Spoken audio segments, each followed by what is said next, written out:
Out of all the comic book films that are coming out in 2017, Logan is the one that had the most to win and the most to lose for me.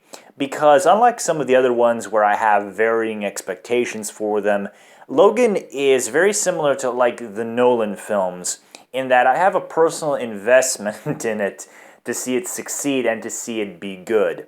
And I feel comparing this to Dark Knight Rises is very apt because they're both the ends of these sorts of famous creative people being involved in a comic book character or a comic book property. Rises was obviously the end of Christian Bale and Nolan being involved with Batman, and this is an even bigger, I would say a more significant milestone because this marks the end of Hugh Jackman as Wolverine. In fact, the biggest selling point of the movie has always been, since the marketing campaign kicked in a few months ago, that this is Hugh Jackman's final film. It's also the final film for Patrick Stewart as Charles Xavier. Ian McKellen, I don't believe, has said anything about not ever wanting to return as Magneto. But when it comes to Stewart and Jackman, this is the end for them. And they've been very prominent figures in the X-Men film franchise. These guys have been in almost all of these movies, and Jackman has been actually in all of them, from the good to the bad to the average to the fantastic. And Jackman has been kind of the big cornerstone of the universe. This is the role that defined his career. This is the role that he will be most remembered for. I doubt he's ever going to find another role that is as iconic as this one. And it is very significant to a lot of people because even if you're someone who doesn't like the X-Men movies, or you're someone who liked them beforehand and you're not crazy about them now that the MCU has garnered bigger prominence, the fact of the matter is that Hugh Jackman is still a very important figure regardless of your own feelings on the X-Men film franchise. And as a guy who kind of grew up with X-Men 1 and 2 and with Hugh Jackman's Wolverine, it is really kind of sad to see that era come to an end, but it's also really inspiring to see it end on a really, really high note. And the reason why I said that Logan was the film that could have won the most or lost the most is because I wasn't feeling a lot of the later promotional material. I felt that the first trailer with the Johnny Cash song Hurt set up the tone perfectly. If Fox just released that trailer for the film and just had descriptions and TV spots come out after the fact, I probably would have been in major, hype mode, holy fucking shit, let's see this motherfucker mode, the same way I was for Dark Knight Rises pre-release. But as more stuff came out, I was not feeling the movie as much. I felt that it was going to be kind of like Deadpool. And one of my problems with Deadpool is that Deadpool felt like a movie that was PG-13 originally, and then they added a few shit in later on to make it R-rated instead of being an R-rated movie from the beginning. And as I was seeing more footage and hearing this excessive swearing and this blood and guts and gore and all that shit, I was feeling that this might be kind of a Deadpool situation where the movie could have been PG-13 and it being bumped to R is just there to placate stupid fantards. And it doesn't help the fact that the stupid fantards are some of the people who may be most apprehensive about the film because, and I swear to God, I will fucking nuke all mankind if I hear the term, "This is the Wolverine movie you've been waiting for." Basically, that fucking sentence, for the last few months, has made me want to exterminate all of fucking humanity, I swear. Because not only is it fucking obnoxious, but it just basically boils down the entire character of Wolverine to this. If you want a good Wolverine movie, you must have lots of blood, guts, and swearing, because I guess that's the only way you can make a valid quote-unquote Wolverine storyline, and also it generalizes all of us as the same mouth-breathing fucktard shitheads the same way you are. No, we're not. We don't need every character to be done in one specific way. Go fuck yourself and shut up. But with that out of the way, let's get on to the actual film. So the movie takes place in 2029, where the mutant species has, for reasons that are explained in the film, but I won't spoil here, have gone majoritively extinct. And also, most of the X-Men are gone for reasons, once again, that are elaborated on in the film. Hugh Jackman's Wolverine is finally reaching his twilight years. His healing factor isn't working as well as it used to. He's getting kind of nearsighted where he needs glasses to read stuff on stickers in his cell phone. Like I said, his healing factor isn't working so much. And there are other hints that some other diseases and injuries of the past are coming back to bite him in the ass, thanks to the fact that his healing factor just doesn't work anymore. And Charles Xavier is very much in the same place, where he's almost 100 years old at this point. He's very old. Some bad stuff has happened to him recently, and the loss of the mutant kind has kind of broken his spirit. And Wolverine and Xavier are just kind of going by the motions. They're trying to accomplish a very simple goal and just living day in and day out, and their lives are just not particularly great. But it is the appearance of Laura, X-23, the first mutant child in what seems like a long time, that kind of reinvigorates Xavier's hopes, and he, along with several other factors that Logan can't control, pretty much gets Logan involved in a sort of chase between the people who want to kill X-23 for various reasons that are once again explained in the film, and Logan and Charles Xavier have to protect her. And so this movie plays with a lot of tropes that come with the final hero storyline. And it's hard for me to talk about that. It's hard to even discuss this film without spoiling it. But the way this movie plays around with these tropes is very, very smart, and it's very interesting. Because when a lot of people think about the final hero story, they usually imagine some kind of crapsack world where everything has gone to shit, along with the hero, and then the hero has to come back and, fix everything. And usually these final storylines, quote unquote, aren't even final necessarily. For example, All-Star Superman isn't a final concluding chapter of Superman's life, because All-Star Superman specifically, he becomes Prime 1 million and then he does other shit down the line. The Dark Knight Returns is not a definitive end for Batman, because Batman actually does do more stuff after that in Strikes Back and Master Race. Dark Knight Rises also, it's a definitive end for Bruce Wayne, but you could still make a John Blake movie. I mean, you shouldn't make a John Blake movie, but you could, because he does become kind of Batman by the end. And so, and Old Man Logan also, the big Wolverine, final Wolverine quote-unquote storyline, it ends with Wolverine getting Baby Hulk and going back into the wasteland and deciding to fix the crapsack world. And a lot of these tropes do exist here, but they're really smartly played around with. They show you that the people who actually wrote this movie actually read a lot of storylines like this, and they figured out, okay, audience expectations are going to be this way, let's play around with them and see how they like it, like here. And this movie has gotten a lot of praise for its screenplay, and I feel like that is very well deserved, because this is a movie that I like the more I think about it. There are a lot of subtleties and differences in this film, and a lot of little thematic stuff that I didn't pick up on while I was watching it, because the movie gets you really emotionally invested. And because it gets you emotionally invested, some of the smarter shit, like the subversions I mentioned beforehand, are going to fly totally over your head, which is something that I feel like repeat viewings are going to make even better, because once you get over the emotional roller coaster that is this film, and you go back and watch it with everything you know already, you're going to probably pick up on some stuff that you didn't beforehand, and you're going to notice that this is a smarter movie than you might have initially expected it to be. And I want to see this movie again. I want to see the other stuff that it has going on down beneath the surface, because I think that there's more stuff there, and some of it might just be like me maybe creating things for the film that aren't there, but I feel like the movie smartly hints at a lot of things and smartly implies a lot of things, but it never just stops dead and then just bashes you over the head with it. And that's why I feel like the movie smartly subverts a lot of expectations by just doing them. It doesn't draw attention to them, it just does the subversion, and it treats it like a natural part of the story. It's not like, aha, you thought it was going to happen like this, but it's actually like that. And look how smart we are.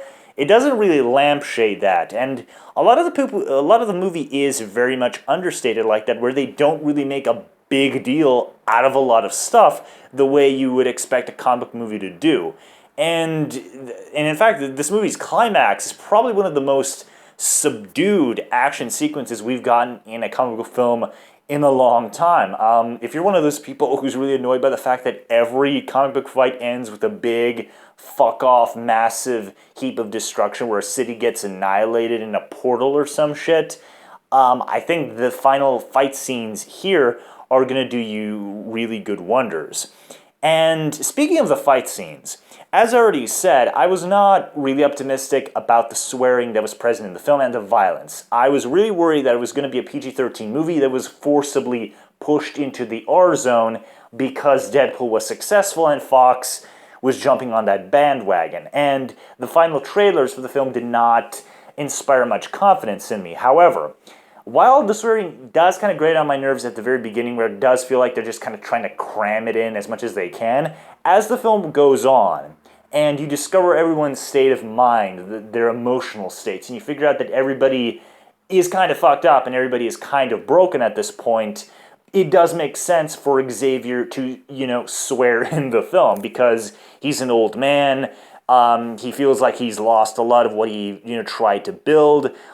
He's gone through so much shit, and he just feels like he's just waiting to die, like this halfway senile old man.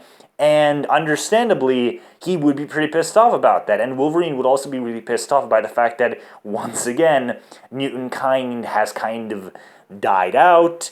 His only friend left, Xavier, is kind of a loose cannon for reasons that are explained in the film. And once you really get a feel for that, a lot of the swearing does really, really work. And there are quite a few scenes where, Wolverine just goes like, shit, shit, shit. And they really work because, not only because of the performances, but because the context makes it work. And the violence also really does work as well, because I cannot imagine this movie being PG-13 and working half as well as it already does. And that alone already makes it worthy of the rating and the level of violence and swearing that is in the film. This very much feels like a movie that was actually written to be R right from the beginning, and it was allowed to be R instead of being censored. There are so many moments in this film, not just for the violence, but some of the other subject matter where you just couldn't do it half as effectively as you can in PG-13 as you would in an R rating. And so it is very much a film that, like 95% of its material, is R-rated and totally deserves that treatment. So that's a really, really big plus for the film, in my eyes, where I was really worried that it wasn't going to be deserving of the role. And speaking of the performances, goddamn, by the end of the film, you can really tell that Jackman is just as exhausted as the audience are, because this film takes him on a big roller coaster where things are going bad, and he keeps trying, and he laughs and he cries and he gets frustrated and sad and grateful.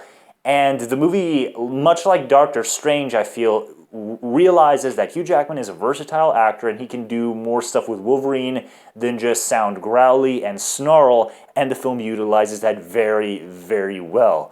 There are quite a few scenes in the film where I was like tearing up, and that's a hallmark of a really good comic book movie, because a lot of them don't really hit you in the feels like that.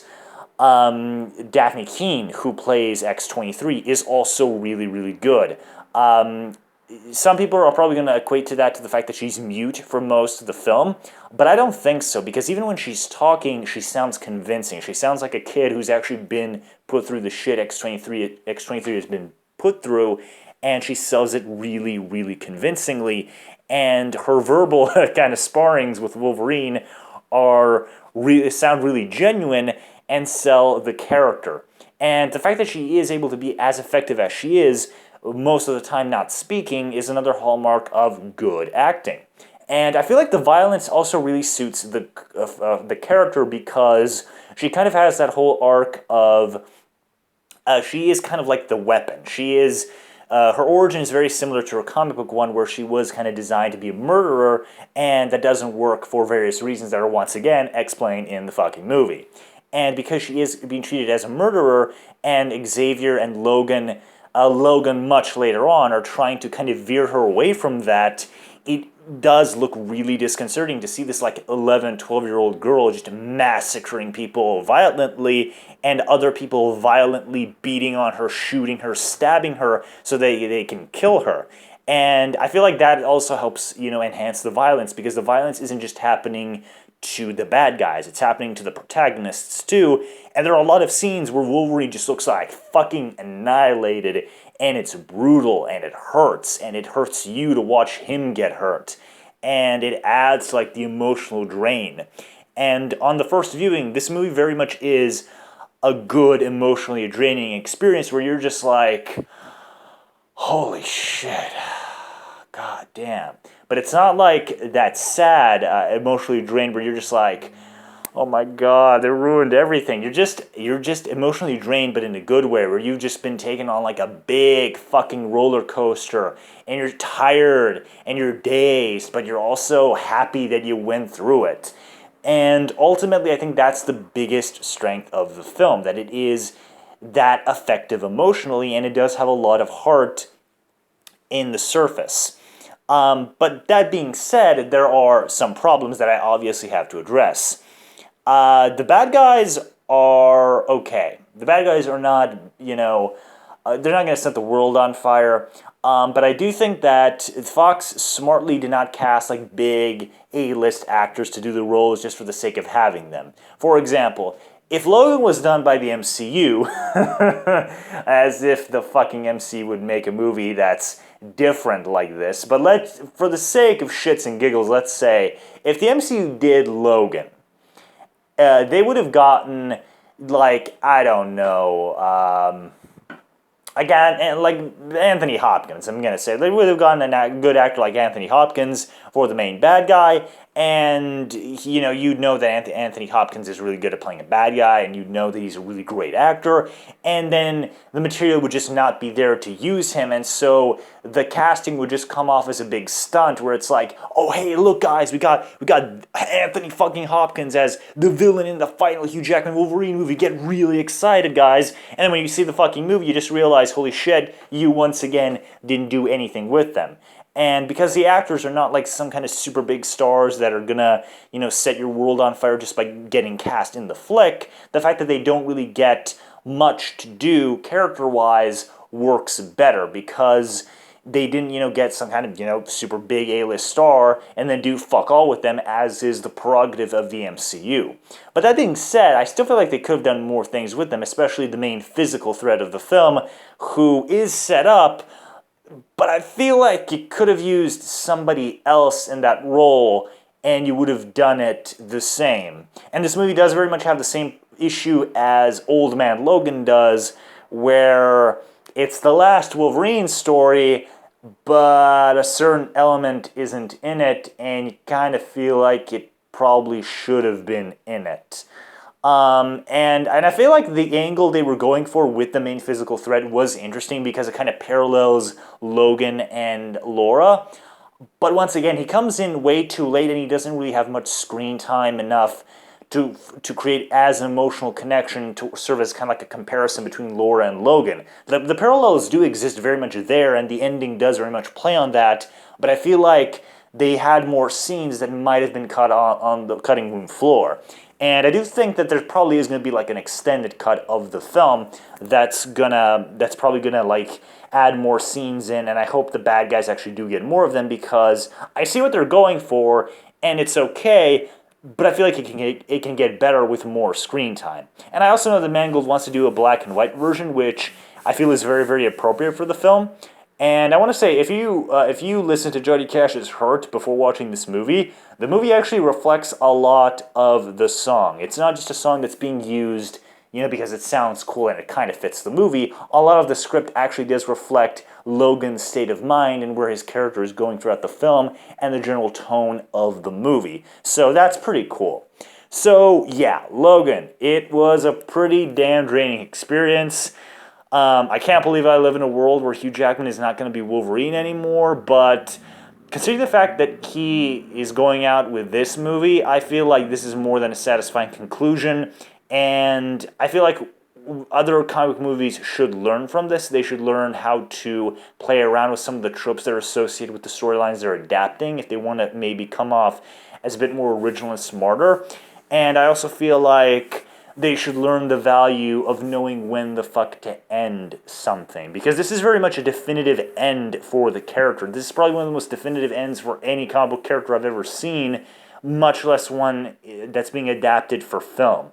So that's really a special thing, and I'm glad that the movie earns such an ending by the time the credits finally roll. Also, there is no post-credit scene, and any of you motherfuckers who expected a Deadpool cameo to set up Wolverine versus Deadpool, please eat shit and die, you scum-sucking bastards.